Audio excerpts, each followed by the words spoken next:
ये कहते हैं कि हमारा देश में लैंड बैंक जो है वक्फ बोर्ड के पास थर्ड लार्जेस्ट, पहला रेलवे, इंडियन रेलवे, फिर इंडियन आर्मी मतलब इंडियन डिफेंस का, और फिर कहता है वक्फ बोर्ड के पास जमीन है। मैं उसको सुधारना चाहता हूं। सर आप भी तो ट्रेन में चलते हैं, हम लोग भी ट्रेन में चलते, हजारों किलोमीटर ट्रेन का पटरी लगा हुआ है, स्टेशन बना हुआ है, वो ट्रेन का पटरी लगा हुआ है, वो रेलवे का प्रॉपर्टी थोड़ी है, ये तो देश का प्रॉपर्टी, हम लोग सब चलते हैं उसमें।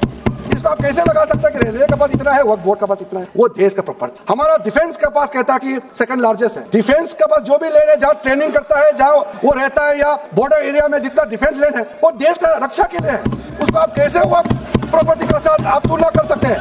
वक्फ प्रॉपर्टी प्राइवेट प्रॉपर्टी होता है सर। तो इसलिए दुनिया में सबसे ज्यादा वक्फ प्रॉपर्टी हिंदुस्तान में है, सिर्फ हमारा देश में ही नहीं, दुनिया का सबसे बड़ा और सबसे ज्यादा वक्फ प्रॉपर्टी हिंदुस्तान में है। तो फिर ये क्यों है 60 साल तक आप सरकार में रहे हैं, हमारे देश में मुसलमान इतना गरीब क्यों है? जब दुनिया का सबसे ज्यादा वक्फ प्रॉपर्टी हमारे देश में है, तो हमारे गरीब मुसलमानों का पढ़ाई के लिए, मेडिकल ट्रीटमेंट के लिए, स्किलिंग के लिए, इनकम जनरेशन के लिए क्यों काम नहीं हुआ आज तक? बताइए।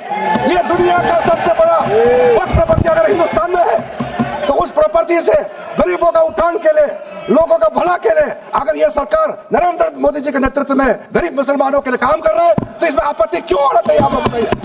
इसलिए सर इसको धर्म जाति से बाहर उतर करके सबको सीधा सीधा अपने दिल से पूछ करके आप सोच के देखिए कि आप जो लोग आज इस बिल को विरोध कर रहे हैं, आज 1 साल 2 साल नहीं, सदियों तक हमारा देश उसको याद रखेगा कौन इस बिल को समर्थन कर रहा है, कौन इस बिल को विरोध कर रहा है।